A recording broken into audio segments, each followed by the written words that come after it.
السلام عليكم ورحمة الله. لعل للفن صوتا صداحا ومشجعا كوسيلة للتعبير عن السخط والأمل على حد سواء حتى في اليمن المدمر رغم كل الظروف الأليمة. التعبير عن المظالم والأمل من خلال الفن في اليمن مع الباحثة لاريسا أليس من الداخل. معكم زينب صفار، تابعونا.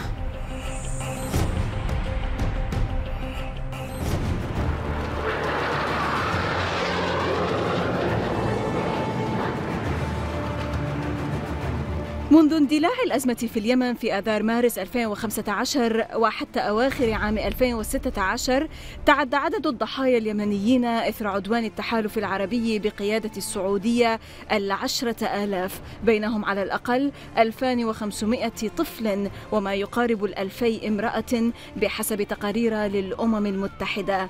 أما الجرحى فارتفع عددهم إلى أكثر من 43,000 بحسب المراكز الصحية في شتى المحافظات اليمنية المستهدفة. كما يشير المراقبون إلى أن الغارات الجوية العدوانية للتحالف قصفت مراراً مستخدمة الأسلحة الذكية والعالية الدقة المباني المدنية مثل مصانع الأدوية ومراكز تخزين المواد الغذائية، إضافة إلى المستشفيات التي أشارت إليها بوضوح منظمة أطباء بلا حدود، حيث قدمت مسبقاً إحداثيات الGPS الخاصة بها. وأيضاً استهدفت الطائرات السعودية وبصورة متكررة الأسواق الشعبية خلال أوقات الذروة نهاراً عندما تؤمها أعداد كبيرة من المدنيين. وبحسب الرئيس التنفيذي لأوكسفام مارك جولدرينغ، بريطانيا كداعم أساسي لهذه الحرب الوحشية ينبغي لها أن تنهي مبيع الأسلحة والدعم العسكري للسعوديين وأن تساعد على وضع اليمن على السكة المؤدية إلى السلام. أما مدير منظمة العفو الدولية للحد من الأسلحة أوليفر شبراغ فقد وصف مساعي رئيسة الوزراء البريطانية تيريسا ماي وبوريس جونسون وزير خارجيتها لتبرير تزويد بريطانيا المملكة السعودية بالأسلحة بوصمة عار. الأستاذة الألمانية لاريسا أليس المتخصصة في الدراسات الإسلامية والسياسة الشرق أوسطية ولا سيما التركيز على التطورات السياسية والاجتماعية في شبه الجزيرة العربية واليمن بالتحديد، والعضو في فريق المراقبين الدوليين في مؤتمر الحوار الوطني اليمني في 2013 والمهتمة باستخدام الفن وسيلة للنقد السياسي، تخبرنا أكثر عن شغفها بدراسة اليمن وتفاقم الازمة الانسانية الممزقة للنسيج اليمني وأطروحتها في التعبير عن المظالم والأمل من خلال الأعمال الفنية. Dr. Larissa Alice, Research Associate at the Institute for Middle East, Central Asia and Caucasus Studies at the University of St. Andrews and expert in Yemeni affairs. Welcome to الداخل from the inside, ma'am. Thank you. You're always welcome, ma'am. Well, Larissa, what was your first fieldwork conducted in Yemen and where and for how long? And what has driven you into studying Yemen? The first time that I conducted proper fieldwork in Yemen was in 2013 when I went to Yemen again in order to pursue interviews for my doctoral studies. However, I had been to Yemen before in 2009 and 10 where I was pursuing a one-year-long Arabic studies course and also had the privilege to attend Sana'a University and a course in social science. And ever since I went to Yemen to study Arabic, the country has really sparked my interest, and hence I had decided to go on and study in my master's and also in my doctoral studies Yemen. What sparked your interest over there? I think... Is it the society, the people, the geography, the kind of, a tribal society? Maybe it's way too different from where you come from. It's a very interesting question because I think it's a very typical question that researchers in Yemen get asked since there aren't that many in comparison to other countries in the Middle East, right? And what we probably all have really in common that we were very amazed by the people of Yemen who have been always incredibly hospital and have been incredibly warm and welcoming. Hospitable, yes. Hospitable, and incredibly warm and welcoming. So it has certainly the people who have attracted my interest and many others' interests as well. In addition to a very interesting history and a very interesting culture, obviously, that differs significantly from other parts of the Middle East, such as Lebanon or Syria, Egypt, that tend to be more traveled and better researched as opposed to Yemen. From your visits to Yemen, what captured your attention the most? And your research studies, so to say. Of course, you have faced some problems. What caught your attention the most? I think what is probably the most obvious is the very distinct architecture and landscape that Yemen has, but also its diversity.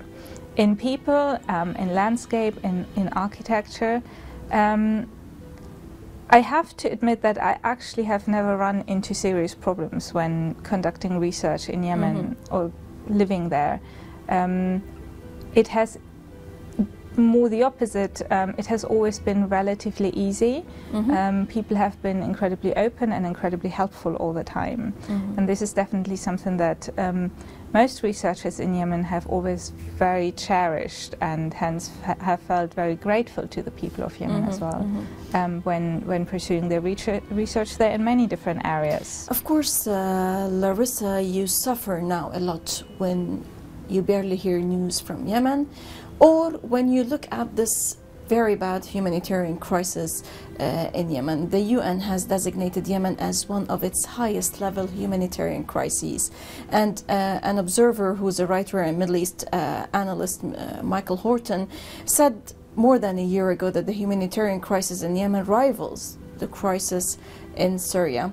After months of war and the imposition of a naval blockade designed to starve the country into submission, 90% of Yemen's population of more than 24 million are in urgent need of humanitarian aid.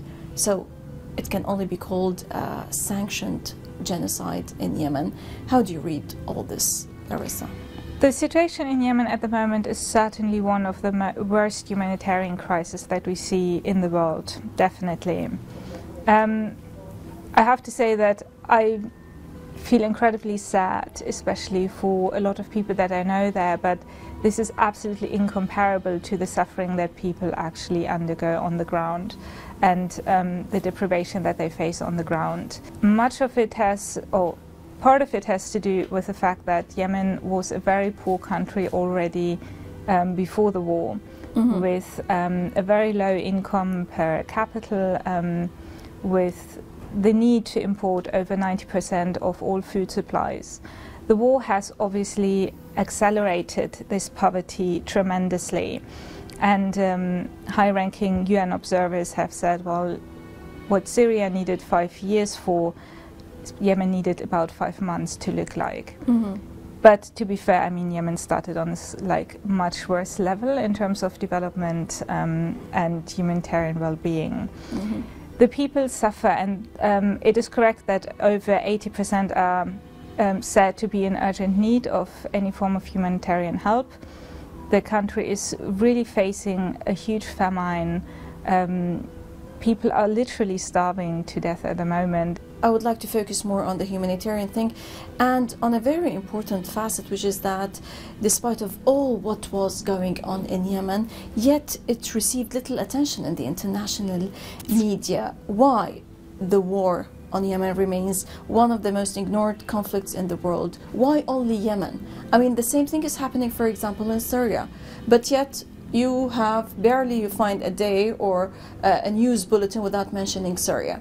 But Yemen, for example, it's sidelined, it's ignored. Yeah, I think that's a very good point. It's not only a forgotten war, it's forgotten people. Yemen has never been very well covered already before the war or before the uprising in 2011. So I think there has been always very little attention to Yemen in the first place. What probably is simply still the case. It is just not so much in the mind of the international media or in international public. In addition to that, and especially when we compare it to Syria, that obviously definitely dominates the headlines when it comes to conflicts and crisis in the Middle East. An international public is a lot more exposed to Syrian refugees that have the possibility to still cross the border and to seek refuge elsewhere, even though even that is very, very difficult, obviously. But when you look at Yemen, and if you look at they are not given visas. Geographics of Yemen, well, for one, they don't receive any visas anymore, even in other Arabic countries, what used to be partly the case before the start of the war. But it is also very difficult to leave the country in the first place. Exactly. And even if people get the chance to leave the country, many are very poor, so they can't even afford it, even if they wanted, or even if they had the possibility. Very few of them can afford to leave the country in the first place. But, you try to talk about both sides bearing responsibility for whatever is going on in Yemen. But at the same time, Yemen is very underreported, poorly reported, not reported in the Western media. And for example, unfortunately, major US news media have supported the administration's evasion of the issue to investigate casualties resulting from the Saudi-led strikes by choosing not to report on Amnesty International's explosive report on war crimes. Though also Amnesty International has also targeted the Houthis in one of its reports. But yet, don't you think that there is a kind of collusion, worldwide collusion against Yemen? They're trying to, for example, entrench certain kind of ideas about why not report about Yemen? What is really going on in Yemen? Well, I think it's not really a priority to many elsewhere in the world, unfortunately. What is a bit surprising, because again, if you look at the geographics of Yemen, it is actually right at the Strait of the Bab al-Mandab, so it is a very important hub for the transport of oil, for example.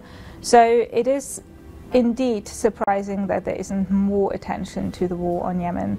I do think that to an extent, as I said, so far the majority of the international public isn't really exposed to the results or the consequences of the war in Yemen, and hence it's easier forgotten as opposed to Syria or Iraq, for example. Although there is a significant problem of terrorism in Yemen, not much of this terrorism has so far been exported as opposed to other countries in the Arab world. So I do think that those are aspects that make it easier to not pay so much attention to what is happening. And the tragic about it is really that 20 million people suffer tremendously, 20 million people need immediate humanitarian aid.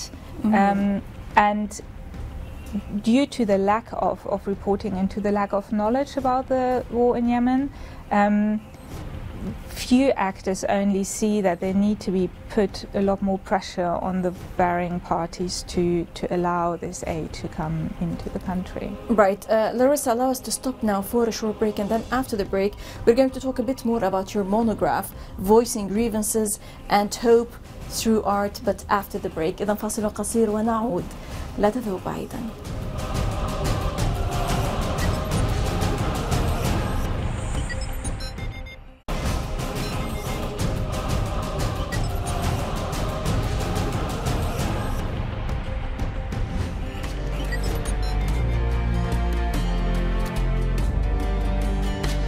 لعل الفن ليس أول ما يتبادر إلى أذهاننا عندما نتحدث عن اليمن، ولكن التعبير عن المظالم والأمل من خلال الفن، الشبان اليمنيون وتمكين أنفسهم، دراسة أعدتها الباحثة الألمانية لاريسا أليس المتخصصة في اليمن، حيث تستكشف 3 حالات توضح كيف يعبر شباب اليمن عن أصواتهم وأفكارهم من خلال أنماط مختلفة من الفن. فماذا تخبرنا عن تلك الأساليب الفنية المتنوعة، وماذا أرادت أن تثبت من خلال أبحاثها؟ This was a paper written during the transition period, so basically after the end of the uprising and before the war started. And I have to say that this is only a glimpse actually on the art scene that has been existing in Yemen also long before 2011. It's very interesting. Again, it is something that isn't very well known. Unfortunately, for example, also that Yemen is actually looking at a small Yemen and arts now, nobody would believe that. No, but even before it was something that seemed to be strange maybe to an external audience. But in fact, Yemen looks back, for example, not just on a very rich tradition in poetry and music and even theatre. Architecture.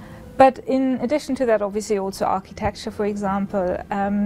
With this paper, I basically followed my own interest in the arts, and in particular also arts that friends of mine had pursued.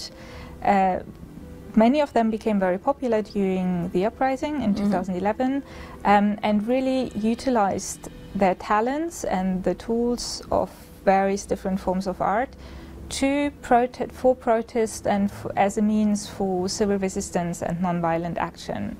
And I think that one of the very interesting aspects of it was that especially many young people used those different forms of art to express themselves really for the first time in an environment that was very open at the time and really demonstrated and expressed through those different forms of art. Can you give us some examples regarding the three case studies? Yes, what they hoped, how Yemen after the end of the rule of Ali Abdullah Saleh would look like. And graffiti was certainly, as in other places of the Arab world, a very prominent tool and popular tool to use. And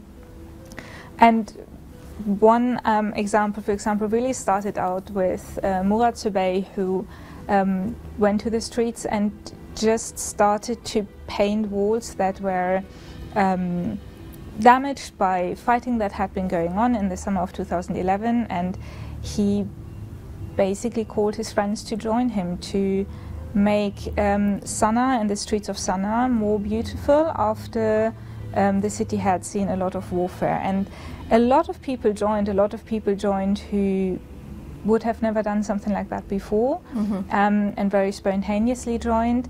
Later on, what is a great and was a great successful campaign as well, he took his skill and initiated other campaigns to highlight the problem of this people who disappeared under the previous regimes in Yemen, such as political opponents and so on, to really commemorate them. And again, in a different campaign, he used different images or graffiti images to highlight the plights of the people of Yemen and the country of Yemen. So in a way, people used it to express a lot of love for their country and their people. And hope. And at the same time, pain. At the same time, pain. At the same time, it was a matter of protest, also to showcase that especially the young people were very much aware of what has been happening in Yemen and called to end significant matters such as corruption, such as the distribution and existing of arms, and really to express the hope for a more peaceful and country, and also a country where they are able to really establish their hopes and realize. What about another case? Other cases have been, for example, the fact that Yemen, or a group of people started to have their own TEDx events in Yemen and really created fora, because in different Yemeni cities we saw this happening. And are they familiar with the TEDx? Oh yeah, definitely. I mean, just because Yemen has been sort of on the brink of the Arab world and might not have been, so accessible, doesn't mean that especially young people in Yemen don't know what's going on in the world. And through social media, through the internet, they are incredibly aware of what's going on and incredibly good at translating that and realizing it in their own environments. And through those events, for example, they created fora where a lot of them showcased what they were doing, what they were thinking, and also the plans that they had. So it was a great diversity that was created, or an arena where there's a diversity of ideas and opinions could be expressed. Also in a society where the voice of young people hasn't been listened to so much up to that time. However, as far as these TEDx events are concerned, they are regularly confronted with negative reactions, denouncing the events as influencing the youth with Western ideas, stealing and wasting money for their personal gains, or coming up with unrealistic ideas that do not suit Yemen. Yes, that was certainly one of the criticisms. One of the criticisms that especially the organizers faced. But again, one of the aspects that Yemen probably faced more than other countries is a certain clash of conservatism and the desire of young people to modernize their country. And what young people really stress is they do not want to leave or forget about their traditions, but at the same time they cherish their origin and the traditions and the very rich traditions that their country and their people have. But at the same time they are very open-minded and they are very much trying to modernize also their society within or with in the tradition of their culture. Yes, essentially it had a very diverse audience, for example, as well. So how did the people welcome such kinds of or such forms of arts? Did they interact with them, the people inside Yemen? I have observed a great curiosity of those events and of also of those campaigns or actions happening. Not to forget the hashtag Support Yemen. Support Yemen, yes, exactly. That again was another great initiative by young journalists and photographers and filmmakers in Yemen during the uprising, who started to make small videos to document what was going on in the country and to again give ordinary people a voice. And interestingly, and that connects very much to aspects that we discussed earlier, such as the lack of reporting. Even during the uprising, for example, especially young, very well educated and very dynamic and eager journalists and filmmakers, photographers, found that, again, the reporting about Yemen was not that well, the coverage of Yemen was not that good. And they also felt that them as young people didn't always get a voice. So they really started their own campaign, created videos, and they still do that. And the beauty of that is... Are these three cases still going on, these forms of art? As far as I know, that there are no TEDx events at the moment happening, but there's definitely still a street art happening, which is or plays a very important role in commemorating the people, the suffering of the people, in documenting the suffering people of the people as well. Is that if you brutalize the children and they survive, this will mark in the country for a very long time, actually for generations to come. Dr. Lاريسا, Alice, expert in Yemeni affairs, many thanks indeed for joining us. Thank you. You're always welcome. إذا اللقاء يتجدد في الأسبوع المقبل مع ضيف جديد وقضية جديدة ودائما من الداخل. للمزيد من التواصل بريدنا theinside@almayadeen.net وصفحتنا على الفيسبوك من الداخل، من كل فريق عمل من الداخل من كل الميادين. السلام عليكم ورحمة الله.